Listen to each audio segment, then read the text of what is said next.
Before Yu-Gi-Oh was solely about children's card games, it was more so about games in general. I mean, it makes sense, seeing as the title does literally translate to the King of Games, plural.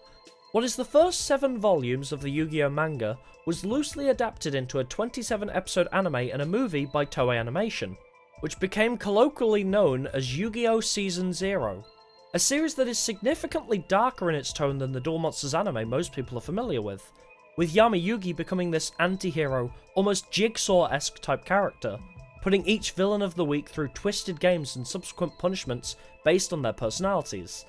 Like an obsessive watch collector who's even willing to steal from children to complete his collection, he's subjected to a game of chicken with a giant swinging pendulum, and is then made to become one with the watches he loves so much when he loses. Or a teacher obsessed with power and controlling people, who abuses her beauty to get what she wants, who, after cheating at a mirror jigsaw puzzle, is stripped of the beauty she holds so dear, so that everyone can see her ugly true nature. In short, it's pretty rad. It's the same cast of characters you'll recognise, with many similar story elements that actually ended up being reused later in the Duel Monsters anime. Like, for example, Shadi entering Yugi's mind and conversing with Yami, or Yugi taking his grandfather's deck and summoning Exodia to beat Kaiba. However, there are a few distinct differences. Most notably, the inclusion of an extra main character in Yugi's friend group called Miho, but we'll get back to her later.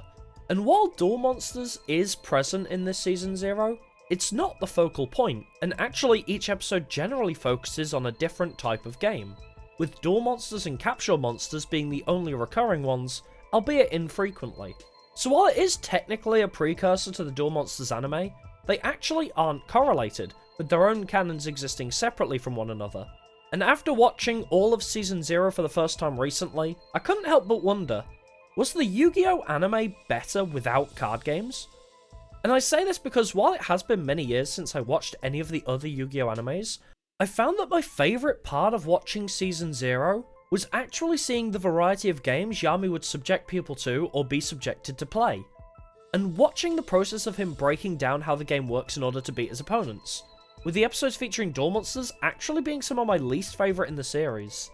Although, I don't think it helps that at this point, Duel Monsters seemingly ran exclusively via playground rules, because it really felt like characters were just making it up as they went along, which I felt takes away from the excitement a little bit when anyone can Deus Ex Machina their way to victory.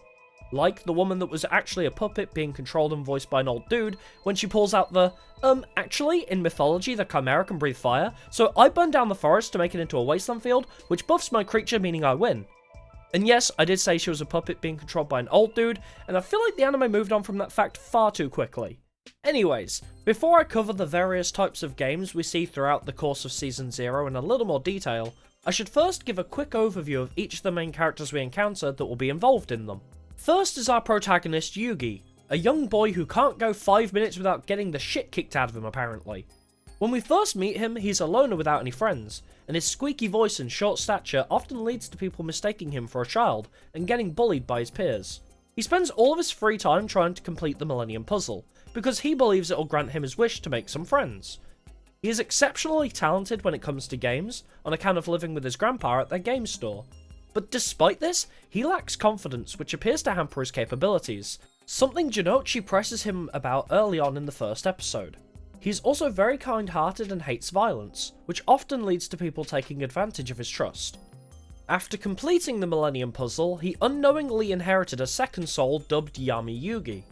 In this series, it isn't known yet that this is the soul of an ancient pharaoh, or even that this is a separate entity to Yugi at all, so this more confident and ruthless version of Yugi is often referred to as simply the other Yugi or Yugi's other face. Compared to his appearance in the Duel Monsters anime, this Yami has just woken up from a 3,000-year-long nap and is ready to cause extreme psychological damage to anyone who so much as looks at him wrong.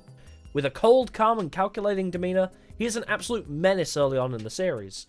But towards the end of Season 0, we see him slowly become more compassionate, like how we see him at the beginning of Season 1. Anzu is Yugi's childhood friend, and her dream is to become a world-famous hostage. Oh, no, sorry, I meant hostess.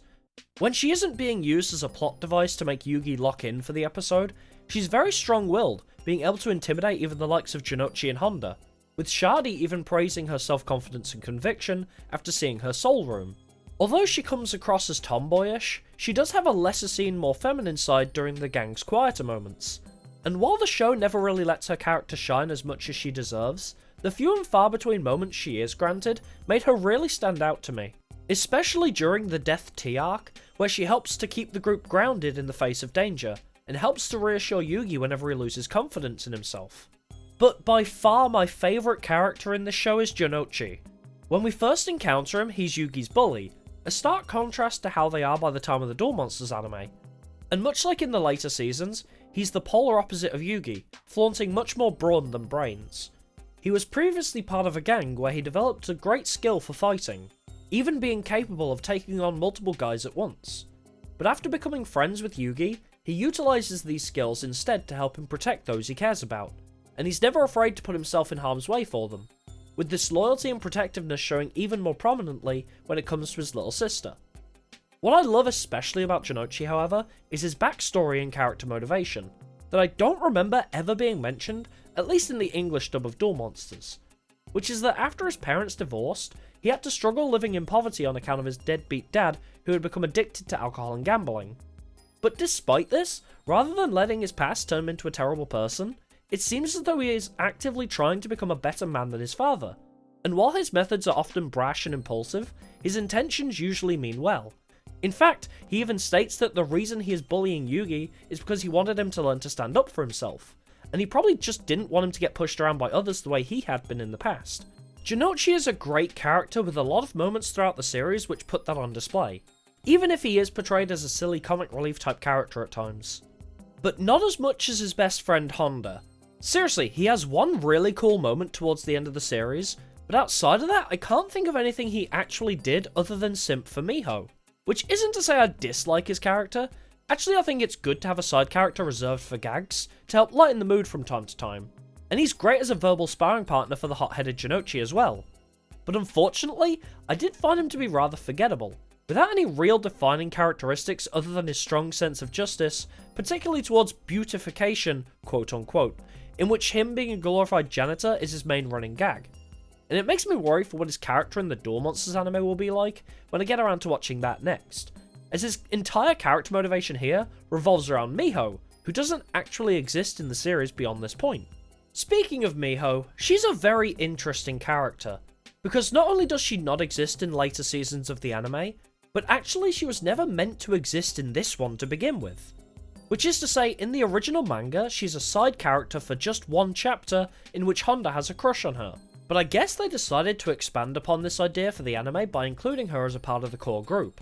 And I am so grateful that they did, as she is like a ray of sunshine on every episode, bringing a refreshing dose of dumb bitch energy whenever she's on screen, which results in some truly great comedic moments.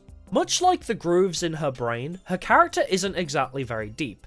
She's your typical cute airhead who is the most popular girl in class, also serving as Anzu's best friend. And she exists primarily as a moral support and comic relief type character to the group, similar to Honda. But despite this, she does have a few of her own standout moments, getting noticeably more serious in situations in which her friends are threatened. It's also possible she's smarter than she lets on, as she knows how to use her beauty to her advantage, easily manipulating people in order to get what she wants. Although, I do think it's a little bit mean how Miho uses Honda's crush on her to get him to do all manner of things for her, like staying up 3 days straight to care for a digital pet, or making him stand in line for hours to buy her a watch she wanted. So I'm glad this season is generally considered non-canon, because if this season was meant to be connected to the Season 1 Duel Monsters anime, then my theory would be that they probably had to kick her out of the group for being toxic and leading them on so damn much. So now we know a little more about each of the main characters, let's take a look at the various types of games they play throughout the duration of Season 0, and see why I personally enjoyed it more when they weren't focusing so much on the Duel Monsters card game. Episode 1 has Yami fresh out of the puzzle face off against Tetsu Ushio, who you may recognise as Officer Trudge in 5Ds, and I have no idea what the implication of that is supposed to be. Is he immortal, or do all of his ancestors just look exactly the same as each other? And if that's the case, then that means somebody actually had to procreate with this asshole. Regardless, this Ushio is anything but an upstanding officer of the law, as the only thing he is enforcing in this series is his fist in Jonouchi, Honda and Yugi's faces. Yami takes him to a tower where they're tied together with a rope holding each other from falling.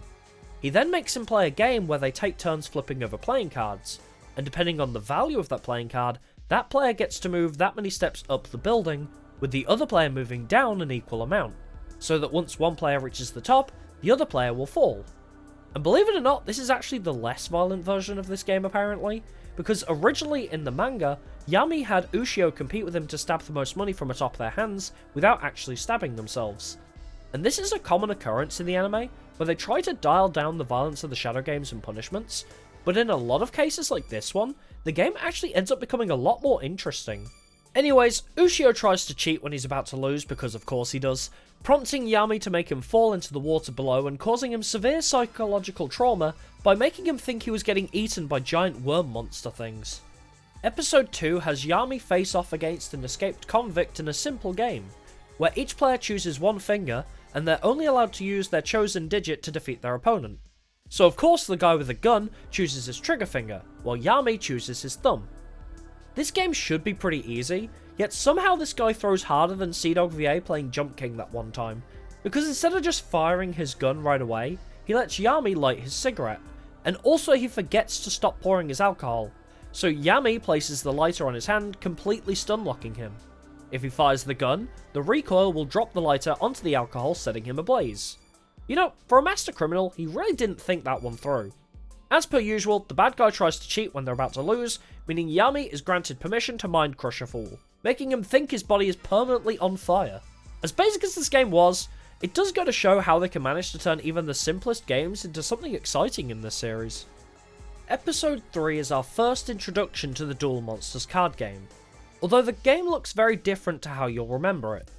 We also meet the primary antagonist of this series, Seto Kaiba, who has green hair for some reason. In this version of the game, Duel Monsters is played on a map of varying terrain, with each area buffing or debuffing different types of monsters, which immediately makes me think of Duelists of the Roses. Players play their cards wherever they feel best suits the type of monster they play, and the game essentially boils down to a back and forth fist fight until one player has a monster the other can't beat. In this episode's duel of Yami vs Kaiba, Yami has Kaiba on the ropes until Kaiba pulls out the Blue Eyes Dragon from his pocket that he stole from Yugi earlier in the episode. Which I feel like is cheating, so Yami probably could have just mind crushed him there and then, but instead he decides to humiliate Kaiba further by letting it be summoned, only for it to not want to attack on account of the card not actually being his, and it conveniently kills itself so Yami can reincarnate it onto his own side of the field. By all reason, Kaiba should lose here, but instead he plays a card which somehow results in the match ending in a draw. Not entirely sure how that works, but okay. While the card game doesn't make a whole lot of sense at this point in the show, this episode does do a good job setting up our primary antagonist, and was a nice simple introduction to the game that will be a recurring theme whenever he's present in an episode. Episode 4 sees Yami go against a fanatical watch collector, who steals Miho's limited edition watch, and features one of the coolest shadow games thematically out of the whole series, in a way that it kinda reminds me of a Danganronpa execution with how it's based on the criminal's personality. Because of the dude's obsession with watches, the game this time around heavily focuses on the stolen watch. It entails the two players taking it in turns to stop the watch as close to 10 seconds as possible. The catch though is as soon as 10 seconds pass, a giant pendulum will swing by and hit them if they're too slow. The guy does well, but Yami is actually him and is just better. It also helps that he was on the side where the button of the watch was the side opposite to the direction the pendulum was swinging from, meaning he had a little more time to get out of the way before getting hit. Noticing this, the guy demands a rematch and swaps sides with Yami, but forgets the pendulum hasn't swung back the other way yet, so he doesn't notice the pendulum is actually swinging from the other direction and gets struck by it, injuring his hand. Having lost the game, he tries to take back the watch by force, but breaking the rules around Yami is a big no-no, so he punishes him Junji Ito style by fusing him with the watches he loves so much. And as if that wasn't horrifying enough, before the episode closes out, we hear his mother crying, asking him what's wrong. And like, the guy deserves it, but I do feel bad for his mom. All in all, this episode is a great example of how not being limited to Duel Monsters means the games they play can be a lot more creative and unique, and also shows how dark the show can actually get. Episode 5 is a bit of an exposition episode, but still features a game of sorts. Shadi, after straight up just killing a dude, uses his Millennium Scales to weigh up the sins of the greedy museum exhibit owner who tries to sell Yugi's Millennium Puzzle. We don't see much of this game, but Shadi asks the guy a variety of questions and all he has to do is answer honestly. And although the man won't admit it, his soul is greedy, so Shadi takes it away from him, leaving the man unconscious. There is technically a second game this episode as well, after Shadi uses his Millennium Key to enter Yami's soul room. Yami suggests they play a game, and if Shadi can win, he'll answer the questions he has. All he has to do is find the room Yami is in amongst the infinite doors of the MC Escher room. And if that wasn't bad enough, each false room is filled with different kinds of traps. So after some trial and error, having a wrecking ball flung at him, getting set on fire and falling downstairs, he finally finds the correct room, which also has a trap where the floor falls, which is kind of a dick move on Yami's part, but he realises that and helps Shadi up. Shadi then leaves, vowing to Yugi that they will meet again later on once he finishes the other work he has to do. While this episode didn't have your typical Shadow games due to Shadi being the focal point, it was interesting to see how the other Millennium items also have their own dark powers and are capable of their own versions of Shadow games.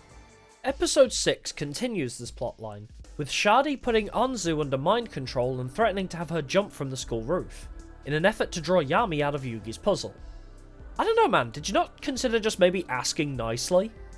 Yami comes out and is forced to play a game with Shadi where he has to perform a series of tasks, while not showing weakness in his heart, as every time his heart shows weakness, he loses one totem which is holding Anzu from falling.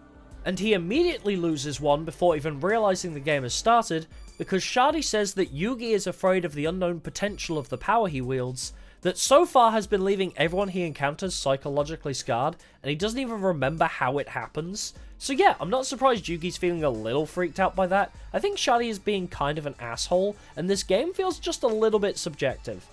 The first game is Concentration, where you have to flip over tiles to match the images. Except it's more like a riddle, as Yami is only allowed to flip the tiles once, meaning he has to know what's on each tile before he flips any at all. With the answer actually being pretty clever, as Shadi said that the slates reflect the monster like a mirror, so each pair is a feature the monster has a pair of, sitting opposite each other on the board, with the leftover middle piece being the mouth. The second game has Shadi make an illusion of Janochi from episode 1, and him taunting Yami about the puzzle causes him to lose 2 totems at once, which seems unfair. This game has the 2 roll the puzzle like a die, and the direction it points the other player has to walk 2 steps in that direction. But Yami refuses to play, and as he stands on the edge of the platform, Shadi scolds Yami for being weak and not believing in himself.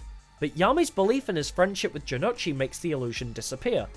As the rope holding Anzu starts to fray, the real Janochi arrives and helps to support the board holding her up.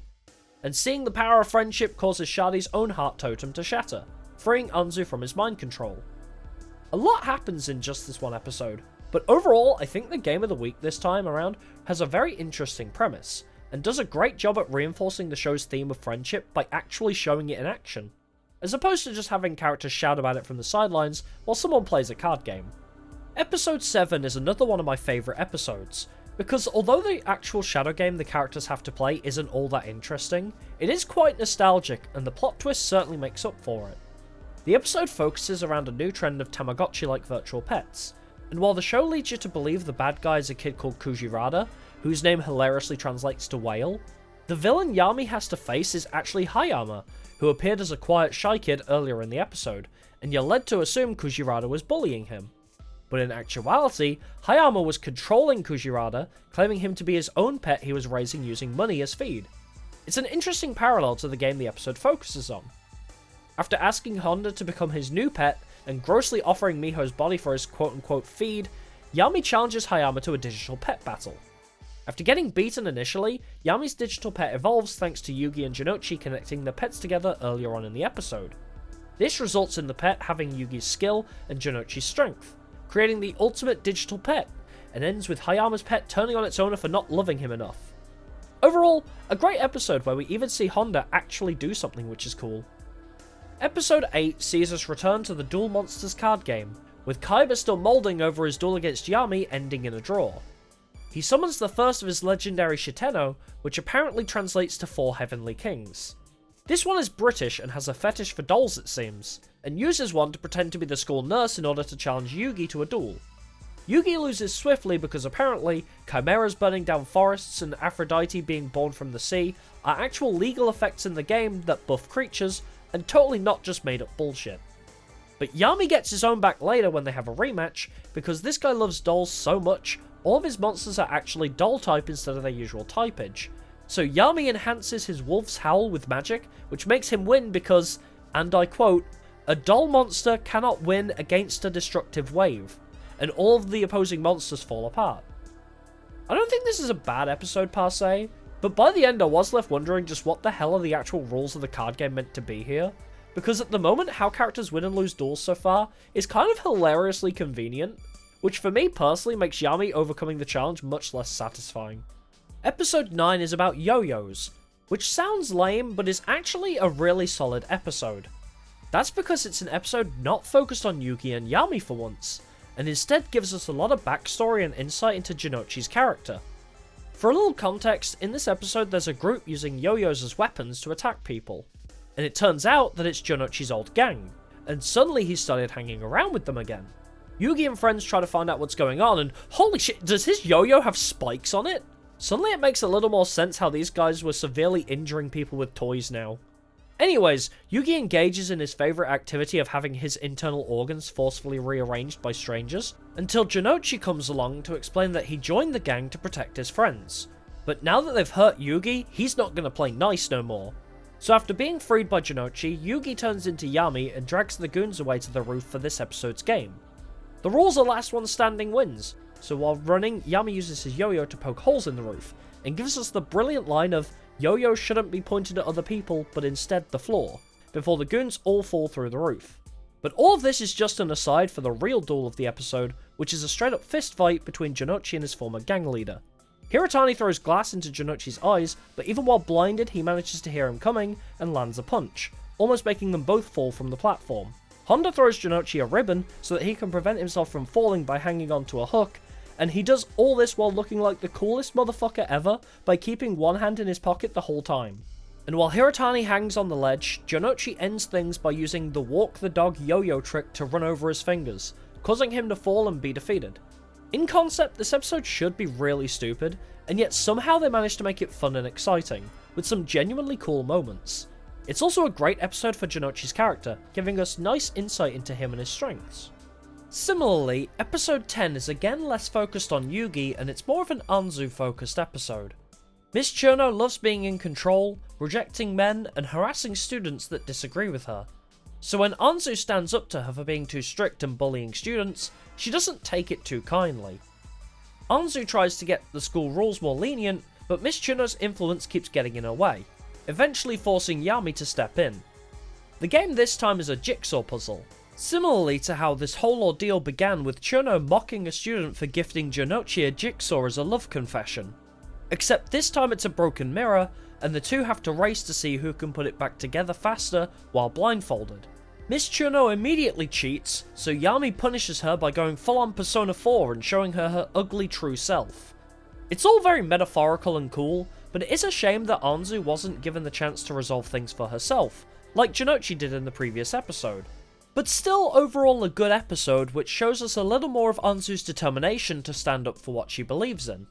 Episode 11 introduces us to capsule monsters, a sort of chess-like spin-off of Duel Monsters where players acquire new creatures through gachapon machines, which is genuinely such a cool concept, and I'm surprised they never tried to actually make it a real thing. The episode follows the life of the average gacha addict who, after seeing a woman for the first time, becomes completely obsessed with her and wants to add her to his collection. Unfortunately, that woman is Miho, and she is not the kind of girl who likes guys who try to poison her friends, so she goes to confront him herself, which by the way is great for her character, because even though we usually don't really see her do much of anything, it's nice that she gets this moment, where even when she's challenged to a game she doesn't understand very well, she still accepts without hesitation, and without immediately asking Yugi for help, as this shows that actually she does really care a lot for her friends, and she isn't afraid to stand up for them where necessary. Personally, I would have loved to see this side of Miho more.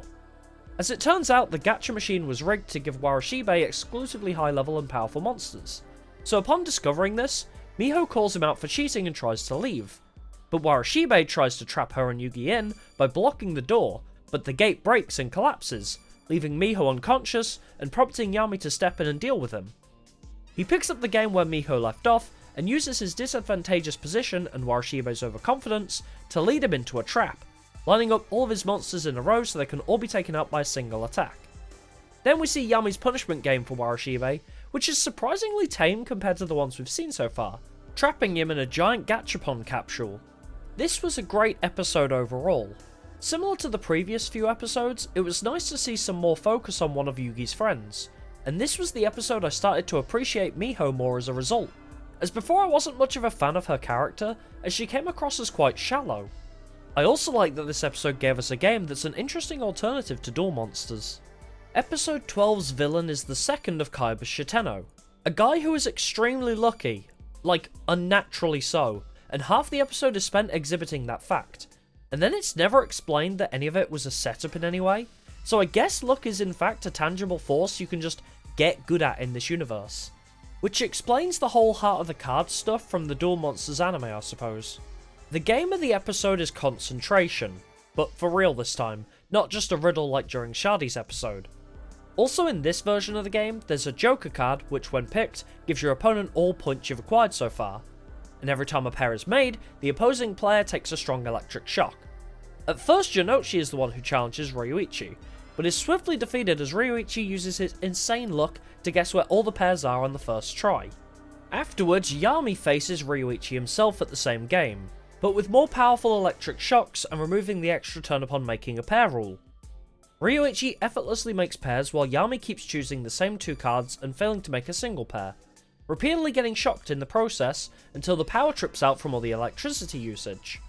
Once the power comes back online, Ryuichi attempts to make a pair using one of the cards Yami kept pulling, but hits the Joker instead, because when the power switched off, all the cards got shuffled around, for some reason. Anyways, this results in all the pairs Ryuichi had made so far being given to Yami instead, causing him to sustain one giant electric shock and lose the game. And as further punishment, his insane luck is stripped away from him. Honestly, I don't really have much to say about this episode, but overall it was okay, I guess. Episode 13 is similarly pretty average, but does have a rather interesting shadow game. We see a student gaining popularity rapidly, especially amongst the female students for his fortune-telling abilities, that apparently are never wrong, but Anzu and Yugi don't believe in that crap, which offends him and his cronies.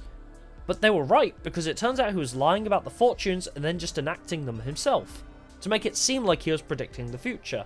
Which means this guy literally burnt some dude's house down just for clout. He chloroforms Anzu but is caught by Yami who challenges him to a game. This time around, the game revolves around predicting which bottle of chloroform is gonna fall, and if you don't reach it before it hits the ground, it will knock that player unconscious and they lose. This game is great because it should be pretty easy if the guy actually could tell the future, but because he's been faking it the whole time, it's almost like Yami is mocking him. Kokorano tries to trip up Yami to cheat and win, but Yami uses some crazy protagonist bullshit powers, holding up the bottle using the Millennium Puzzle. In the end, Yami wins and once again goes relatively easy on the villain with his punishment game, simply leaving Kokorano unconscious to have his lies exposed when he's discovered. Episode 14 is a brilliant episode that follows Anzu and Yugi throughout their eventful day at an amusement park. Anzu has noticed the existence of the other Yugi, aka Yami, and pieces together that he must be the one who saved her before. So, in an attempt to draw him out in private, she invites Yugi on a date to the amusement and water park. Most of the episode is actually just cute and silly, watching the friend group just being typical high schoolers, with a little bit of fan service as expected from this type of episode, but not an excessive amount. Anzu gets her wish when the culprit from a series of bombings shows up at the amusement park and targets the Ferris wheel that she had rushed onto in an attempt to escape Jonouchi, who had been spying on the pair. The culprit sets up a game in which each gondola corresponds to a coloured balloon, and every time a balloon is released, the related gondola will explode, with the objective being to determine what the correlation is, and Yami steps up to the challenge. With no hints remaining and time running out, Yami notices how the Ferris wheel resembles a clock face, and rushes to get onto a roller coaster so he can use it as a vantage point to view the park's flower clock from a height. Just in the nick of time and with amazing eyesight, he answers correctly to the man's quiz, but instead of simply letting the game end there, Yami suggests they continue it. He calls him out as being in the 13th gondola, as it's the only one not on the clock face, therefore completely safe from his own death game. And then Yami proceeds to use the punishment game to gaslight him into thinking he left a bomb on his own gondola, causing him to jump and fall from a height, rendering him unconscious, before Yami delivers a line that would make Lelouch v Britannia proud, chastising the man for playing games with people's lives without being willing to risk his own. This episode was both very interesting and exciting for multiple reasons. I love the development of Anzu perceiving the existence of Yami, and I thought the game and its solution were both very clever with a brilliant punishment game to top it all off. Episode 15 is a crazy episode that also confirms the existence of witches in the Yu-Gi-Oh universe. After acquiring a super rare Duel Monsters card from Anzu, Yugi suddenly gets a love confession from a girl from another school. But he needs to get on that Sigma male grind set and realise women only want you for your trading cards, as she attempts to take his rare card and resorts to violence when he refuses to give it to her. Jinochi and Honda attempt to fight back against the girl and her sisters, buying time for Yugi and Anzu to escape. However, they still end up getting caught, and Yugi has to duel them to escape. Without the puzzle and Yami to assist him, Yugi struggles to fight back against the witches.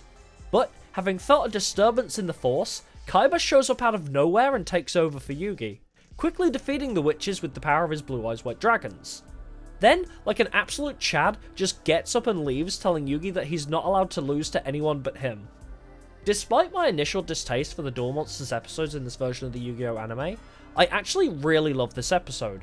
The witches plot was fun, with some cool references to Shakespeare's Macbeth. And I just adore Kaiba's appearance in this episode, which feels like it was included exclusively just to let him be a smug prick. Episode 16 is another Jinochi-centric episode, and as such, the Shadow game this time around is fairly quick and simple to not take away from Jinochi's story. The episode focuses around an unscrupulous doctor who cares more about golf than actually caring for patients, resulting in an increase to the number of deaths at the hospital. This same hospital is where Jinochi's sister gets her regular treatment for an unnamed illness, and Jinochi falls for one of the nurses working there while visiting her. The doctor tries hitting on this nurse, and when she rejects him, he has her fired from working at the hospital. After Jinochi discovers this, he's distraught over his powerlessness to help the nurse, because he also can't risk his sister's treatment being revoked. Upon seeing this, Yami steps in to deal with this doctor and challenges him to a game of golf, while Jinochi tries to catch up to the nurse and speak with her one last time before she leaves town. The goal of the golf match is to be the first to reach the nurse's centre directly below the two. The doctor's first shot sends the ball down the stairs, while Yami's goes flying into the room next to them. As the doctor goes to take his second shot, he notices Yami's ball roll out from the nurse's office, implying he'd already won.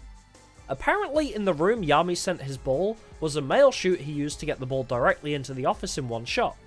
And Yami mocks the doctor for being good at golf, but not even knowing his way around his own course. The doctor attacks Yami but misses and breaks his prized golden putter in the process, and Yami uses the penalty game to punish the doctor to be haunted by the souls of his dead patients he neglected. Overall, this episode is really sweet, with a very satisfying shadow game to top it all off. We get to see a different side of Jinochi that's not normally shown, and witness a beautiful bonding moment between him and Yugi. Episode 17 introduces us to the third of Kaiba's Shiteno. Eileen Rao is a world-famous model and Anzu's idol, so imagine her surprise when Eileen walks into Yugi's grandpa's game store one day and invites Anzu and Yugi to visit her in her apartment for private dance lessons and games. But of course it was too good to be true when Eileen makes Anzu her hostage for a game with Yugi, and she does so just by asking her nicely? See that, Shadi? That's the power of being polite. Anyways, Anzu being taken hostage again triggers a Pavlovian response in Yugi to let Yami out of the puzzle. The game he is challenged to is called Raijinhai, a cooler, more advanced form of rock paper scissors essentially, where each player has 7 pieces and each one has different capabilities, being able to defeat certain units and being defeated by others.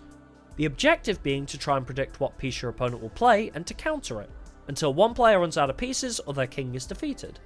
In what should essentially be a game of chance, Eileen is able to perfectly predict what pieces Yami is going to play. Furthermore, after the practice game ends, for every piece Yami loses, the gate holding back Eileen's pet tiger is lifted slightly. Realizing Eileen was using intimidation and psychology to predict his moves, Yami starts selecting pieces at random, which works and ends up turning her own strategy against her. She's pretty chill about it though and admits defeat, freeing Anzu from her not really well explained mind paralysis thing. And having developed a mutual respect for each other, Yami doesn't end up mind crushing her. Overall, I think this was a really good episode. I think Eileen is a great character, and I was kinda sad to discover that Rising High isn't actually a real game. Plus, it's interesting to see Yami having respect for someone who is technically a villain, because they actually just genuinely like games and want to face strong opponents and don't resort to cheating. Episode 18 left me with a lot of questions. Don't get me wrong, I liked it a lot, but this Jumanji-ass board game that causes real-world disasters when played feels oddly out of place, like we've suddenly power crept what games in this universe are capable of. Because even the shadow games and subsequent punishments are typically just illusions at the end of the day. Or at absolute worst, they've been capable of stealing someone's soul, but not deleting a whole fucking island. This episode follows a creepy quiet kid who becomes friends with Yugi after he saves him from some bullies. He takes him to his secret base and they find an ancient game locked away behind a sliding puzzle door. It's called Dragon Block, and Yugi's grandpa explains that undoing the seal and releasing the game would literally destroy the balance of the world. Which sounds excessive until Imori runs into the bullies on his way home and drops the Dragon Block, undoing the seal. And although this game is played off screen, we see an island sink into the ocean and Imori becomes much more arrogant.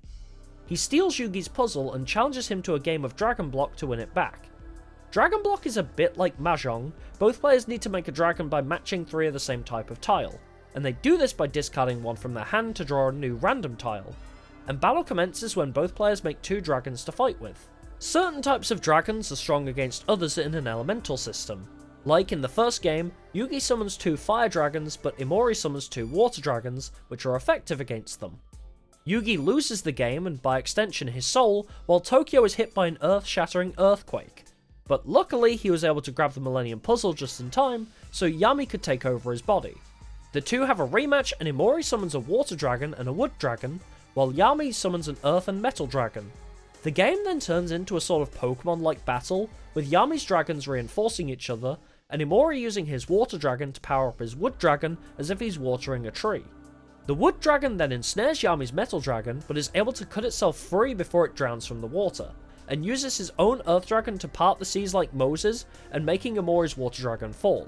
Which really scares the crap out of some fishermen, but Yami wins the game. By winning, Yugi's soul is returned, and Imori's evil is placed inside the seal instead, returning him to his normal self. And for what is a pretty good episode overall, it sure is a little bit crazy. And really begs the question just how powerful are other games played in this universe, because Monopoly might just break the economy, and I don't know if I want to learn what happens when you lose at Twister. Episode 19 is a very fun episode about a school popularity contest.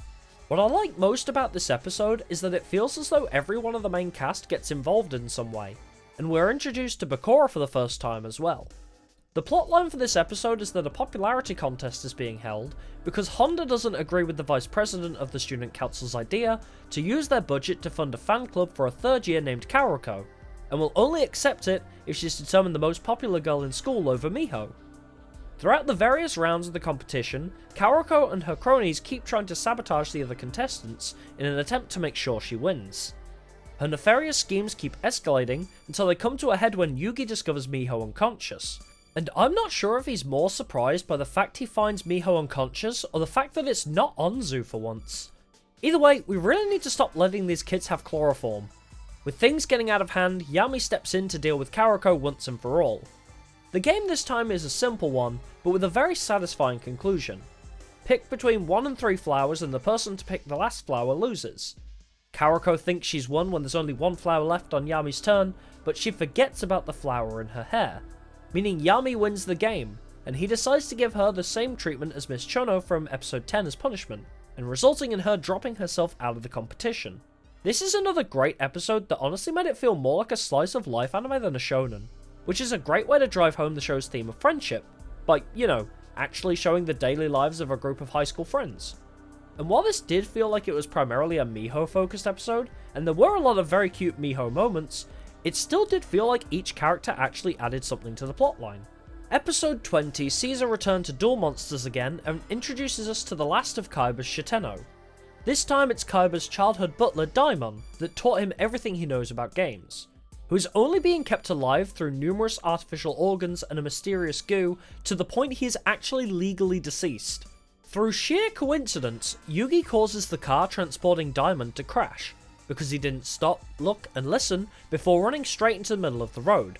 And that joke is going to make no sense to anybody that grew up outside of the UK.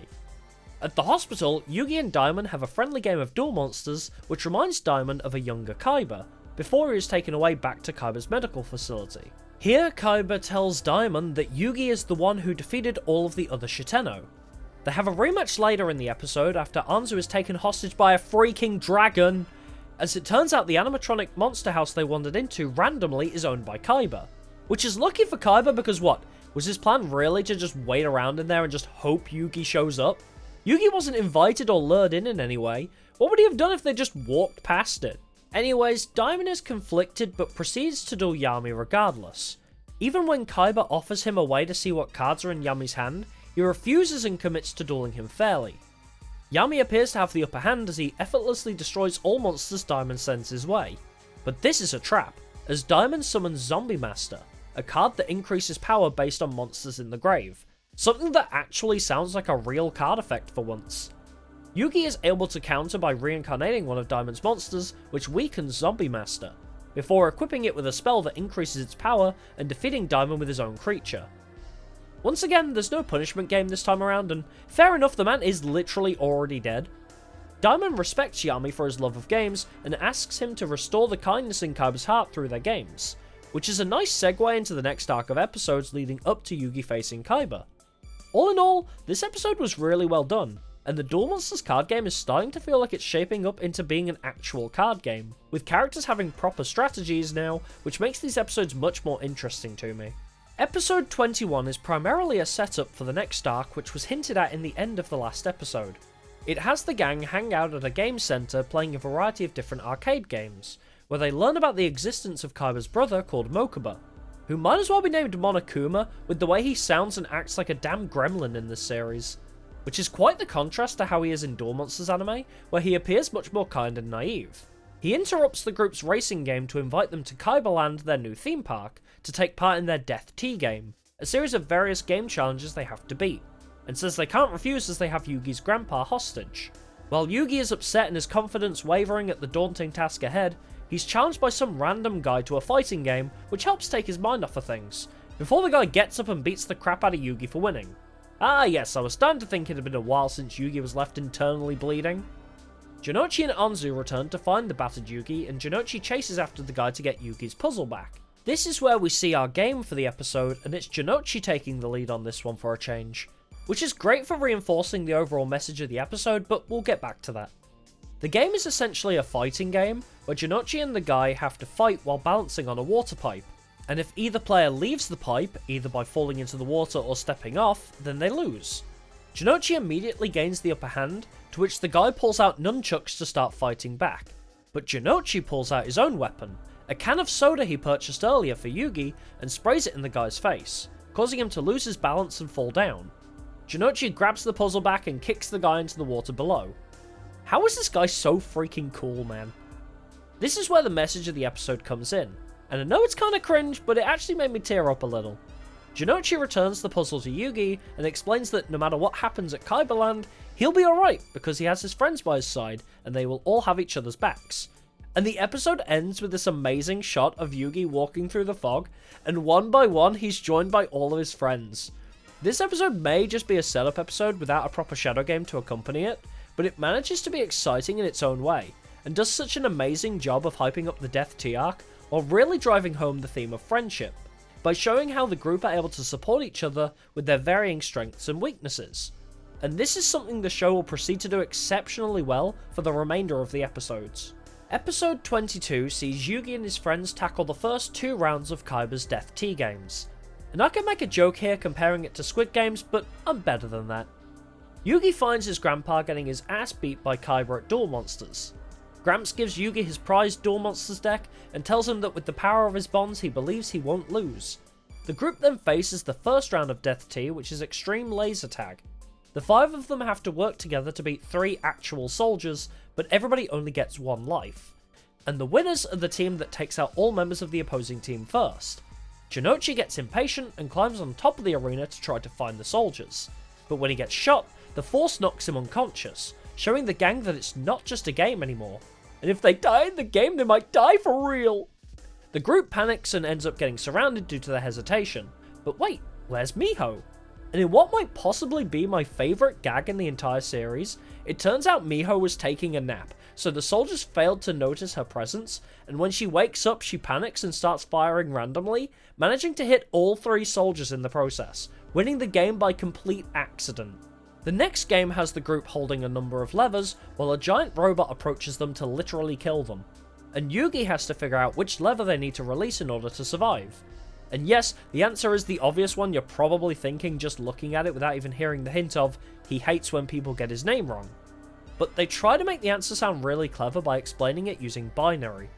I'm not a huge fan of this riddle game, but I think the game was irrelevant and the point of this scene was actually to show Yugi panicking and breaking down, so they could show the faith his friends have in him and how much they support him, raising Yugi's confidence and reminding him of what his grandpa told him earlier in the episode about not being alone anymore. Overall, this is a really great episode to kick off this exciting and fast-paced arc of the show, featuring multiple different types of games per episode. And I love that the games so far actually involve the whole team working together, with certain games highlighting different characters, like Miho taking the spotlight in laser tag for example. Episode 23 continues this trend by opening the episode with a game that requires the group to survive giant falling blocks and then use them to climb up towards the exit. Anzu uses her skills as a dancer to recognise that there's a rhythm to the falling blocks, and is able to predict where the blocks are going to fall, which helps the gang survive the game. But as the group approach the exit, the rhythm changes and Honda narrowly avoids getting crushed. He helps Yugi up towards the exit, but when Honda refuses to join them, they realise something's wrong. His clothes had become trapped between the blocks, preventing him from moving. Honda shoots the gang a cool thumbs up and straight up dies. Understandably, this causes Yugi to have a panic attack over the fact his friends are getting hurt because of him. But after a really sweet bonding moment where Jonouchi talks about friendship, Yugi opens up about the existence of Yami, and Miho puts her extra hand into the huddle as a sign of respect for Honda, it's time to start the next game. Thanks to his newfound confidence, Yugi isn't afraid of Yami anymore, and willingly shows him to the group for the first time, before taking on Mokuba in a game of capsule monsters. The game is clearly rigged as Mokuba ends up with a bunch of high-level monsters, while Yami is left with all low-level ones. But he's confident because he's played these games before back in episode 11. Yami lets Mokuba's monsters approach and surround him, and he loses a couple of monsters before leading Mokuba's monsters into attacking each other, and sacrificing one of his own monsters to destroy another. This also opens up a path to the evolution square, which is kinda like if a pawn reaches the end of the board in chess. With his upgraded monster, Yami is able to fight back against Mokuba's remaining monsters and win. Seto puts Mokuba through the penalty game by making illusions of monsters to attack him, but Yami helps Mokuba escape and explains that he won because he has friends he can reach out to, which reminds him of when he and Seto were still orphans and was much kinder. This is another amazing episode that's got both interesting and exciting games, and is also great for the development of the main characters and their group as a whole. I especially love the Falling Blocks game, because after Miho has her moment during laser tag, this game gives Anzu and Honda the spotlight to showcase their strengths as well, with Anzu able to use her skills to figure out the game and then calmly lead the group out of danger, and Honda's willingness to fearlessly protect his friends. It does a really good job showcasing each of these characters' individual strengths, and also their bond as a group. Episode 24 picks up immediately where the previous one left off, with the final Death Tea game being a dual monsters duel between Kaiba and Yami. Meanwhile, Miho and Jonouchi find Yugi's grandpa and Honda, who is apparently still alive, and are forced into their own much more interesting game against Eileen and Ryuichi, where Jonouchi and Eileen are forced to wear battle suits that prevent them from moving, and Ryuichi and Miho have to control them as if it were a fighting game, which is essentially just a way to nerf Jonouchi so that he can get beaten up and it actually makes sense to the plot. Miho says she's played these games before, and that wasn't a Squid Games joke this time, she actually says that, and performs a special combo move that does some good damage to Eileen, but using it also drains Jonouchi's life points, which probably should have been mentioned in the rules, but whatever. Jonouchi gets the crap beaten out of him some more, but after he runs out of energy, he remembers that he's not fighting alone, and all of his friends are with him, restoring him back to full power and beating Eileen. This is a great parallel to what is happening simultaneously in the Yami vs Kaiba duel, where Yami is struggling to fight back against Kaiba's Blue Eyes, but remembers that his grandpa said this deck had a uniting force, and by also remembering the support his friends provide him, he finds the courage to draw his final card, and manages to complete Exodia with the power of friendship, defeating Kaiba once and for all. What I love especially about this is that the concept of Exodia being 5 pieces that become one ultimate being makes the metaphor of the power of friendship so much more impactful when you realise that by including Miho in this series, Yugi's friend group now totals 5 people. So it's almost like Exodia represents Yugi and his friends coming together to defeat Kaiba as a team. Yami uses the penalty game to mind crush Kaiba, fragmenting his heart and turning him into a vegetable, forcing him to piece himself back together in his mind, hoping it will restore some of his past kindness. This episode ends the Death Tea arc in a very fulfilling way, and doesn't fall flat in the message it was trying to portray. In fact, I think having Yami and Jonouchi's games played out simultaneously, with the episode switching back and forth between them, and then for them to both remember their bonds with their friends and use that to win at the same time, was an excellent decision. Episode 25 has us enter the final arc of the season with the introduction of Yami Bakura. As it turns out, Bakura also has a Millennium item, the Millennium Ring, and much like Yugi, the dark power within it occasionally likes to take over his body. But in Bakura's case, his Yami form likes to play D&D and trap people's souls inside figurines. This game is called Monster World, and when Yugi and friends decide to pay Bakura a visit, his Yami form invites them to play and the group accepts, not knowing how dangerous the game truly is. In this game, each player controls a character, and every action is determined by rolling 2 dice. The red die determines the tens digit, while the white die determines the ones digit, so the value can be anywhere up to 99, with 0 being the best and 99 being the worst. The team's objective is to find and defeat the Demon Lord Zork, which an NPC that looks strikingly similar to their gym teacher tells them is in the giant evil looking castle. On their way, they encounter another NPC which tells them there is a powerful sword that can defeat Zork in the forest, and blinded by the prospect of treasure, the team pursue the lead. While defeating the monsters, Yugi uses the Wululu move he learned from Age of Empires, and converts one of the monsters to their side through the power of head pats. This Karibo looking thing is a surprise tool that will help the team later. Lo and behold, it turns out this whole side quest was actually a trap all along, and the NPC from before is actually Zork himself. Zork rolls a nat 0, which is a super critical, but instead of attacking the characters, Bakura targets Miho directly, taking her soul and trapping it inside of her character figure in the game. Honda rolls for an attack out of turn and gets turned into his figure as well. Then Jonouchi rolls and lands a 99, which is a critical failure, and then also has his soul trapped in his figurine. I'm starting to wonder if Bakura is a bad DM, because this suddenly feels awfully rigged. Yugi and Anzu tell Bakura to place their souls inside the figurines as well, as they want to fight alongside their friends.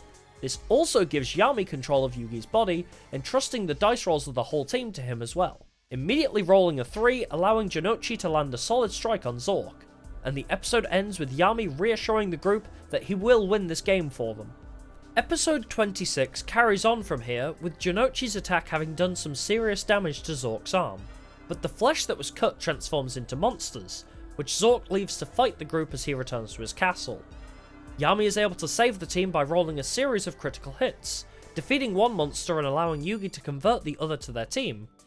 What I love about this is rather than just writing it off as Yami getting extremely lucky, they explain that he is actually manipulating the dice rolls by throwing them in a certain way, the same as Bakura was. By spinning the dice, it means he can force the dice to collide by hitting the table, essentially causing a reroll if the result is looking unfavourable. Yami and Bakura agree to both stop using the technique and roll fairly for the remainder of the game. The team finally reach Zork's castle, but while trying to find where he's hiding, they walk right into another trap, and a spiked ceiling falls on them, almost crushing them and requiring Yami to roll a specific number to save them.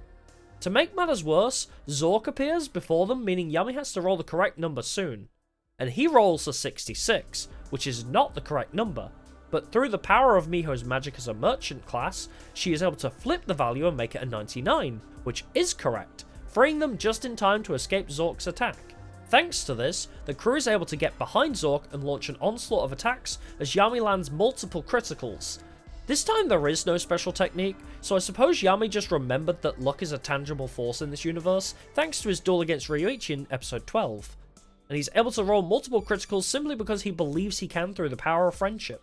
But despite all these attacks, Zork still stands undefeated and the episode ends on that cliffhanger. Episode 27 is our final episode of the show and continues from this point. Bakura basically confirms he's a terrible DM because he admits the game is designed for the team to lose, by having his OC of a final boss practically unkillable. Then cheating even further by pulling out loaded dice that always land on whatever number he chooses. He lands a super critical obviously, and launches an ultimate attack that hits the entire team. Yet it appears they all chose to learn the move Endure at some point, because somehow they all survive on 1 HP. Turns out, it was thanks to Ryo Bakura, aka the good Bakura, taking control of Yami Bakura's left hand, manipulating the game to help them survive. And the reason he was able to do this was because of the injury Zork sustained to his left arm 2 episodes prior, as Yami Bakura and Zork are actually one being.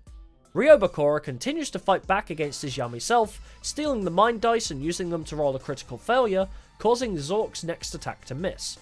Getting sick of his shit, Yami Bakura does the logical move of impaling his hand on the castle's tower, which makes Yami Yugi aware of what's going on, and tells Yugi to cast his Wooloo powers on Zork's arm, causing Ryo Bakura to join the group as a white mage and weakening Zork, making the team's attacks much more effective.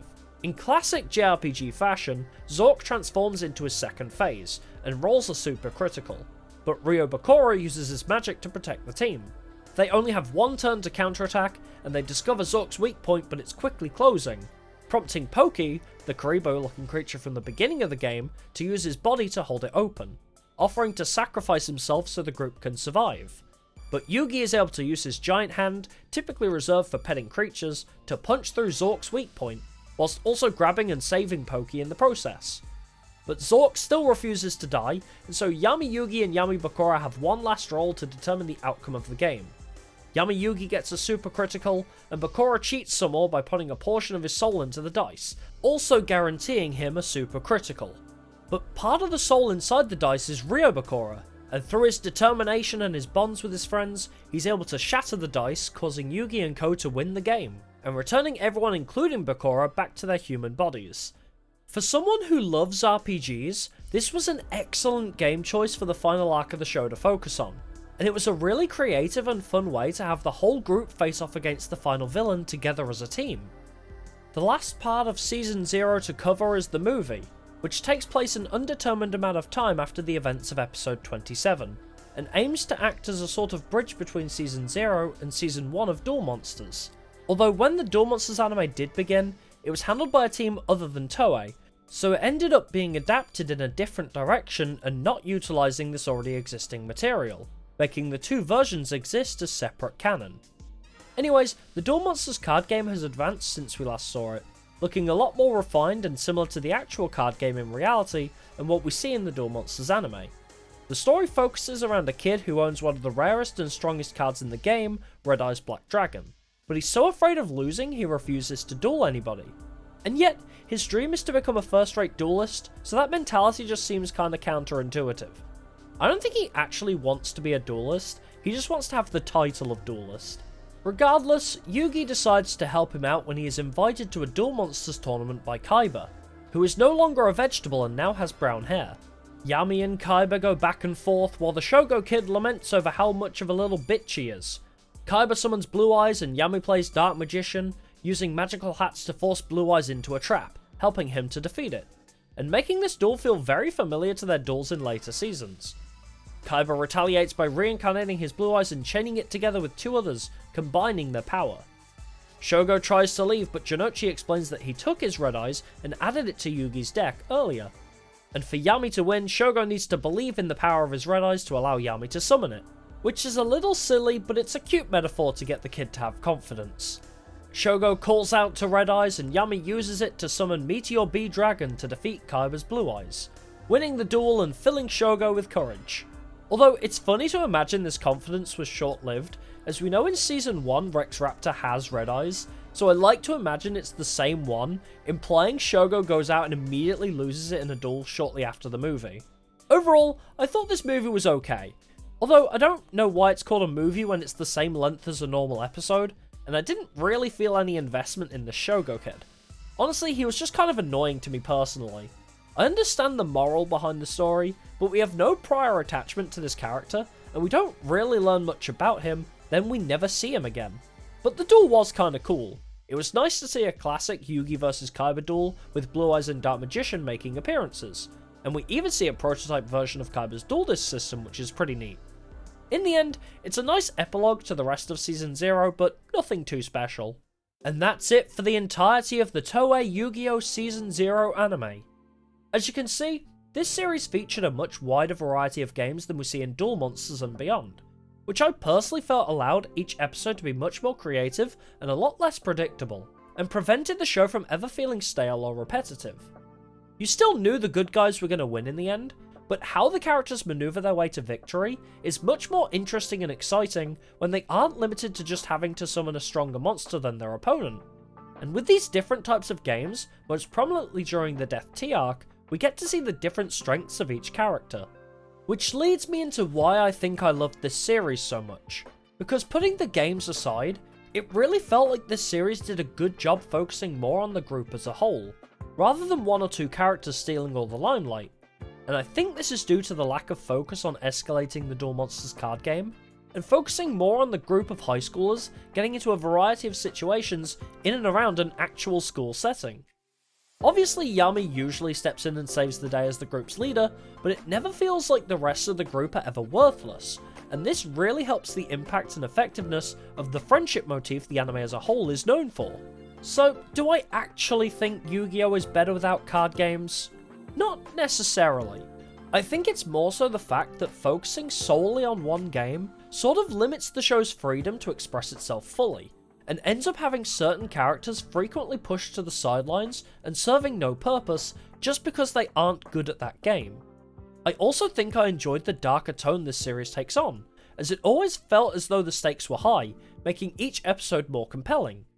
I wonder if part of the reason as well is perhaps I just enjoyed the way Toei were adapting the manga, sticking close to the source material, yet expanding upon it in new and interesting ways. And it's honestly a shame we never got to see what Duelist Kingdom and beyond would have looked like in their style.